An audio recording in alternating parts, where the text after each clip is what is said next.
To count one, ma'am, I impose a sentence of death.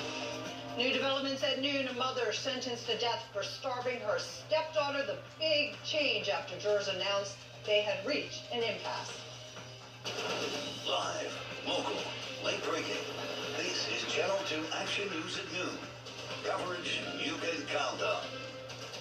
Good afternoon to you. I'm Fred Blankenship. And I'm Carol Sparge. New developments. A Gwinnett County stepmother who murdered her stepdaughter has been sentenced to death. Channel 2's Gwinnett County Bureau Chief Tony Thomas is live in Lawrenceville. And Tony, Tiffany Moss would be the third woman ever executed in Georgia. And by my count, Carol, 50 men on Georgia's death row right now. Tiffany Moss now heads as the only woman currently on death row. I washed up on the third floor courtroom as the judge sentenced her to death. She had no reaction at all. Jurors spent less than 3 hours deciding if Moss should die for starving her 10-year-old stepdaughter Amani to death in 2013, then burning her body. Moss's husband pleaded guilty and is serving life without parole. After the announcement, prosecutors said they took no joy in the verdict.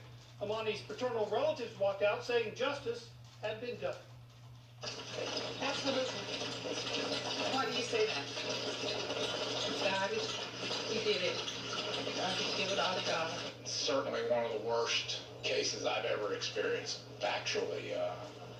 It's one of those cases that the first time you look at it, it makes you sick, and the last time you look at it, it makes you sick. And so that was difficult, and I'm sure it was difficult for the jury.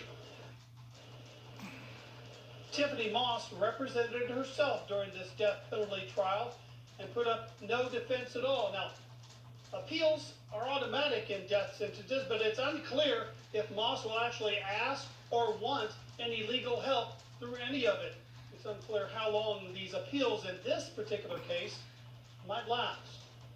Live in Gwinnett County, Tony Thomas, Channel 2 Action News. Okay, Tony, thank you. And it's now official, Stacey Abrams will not run for U.S. Senate in 2020.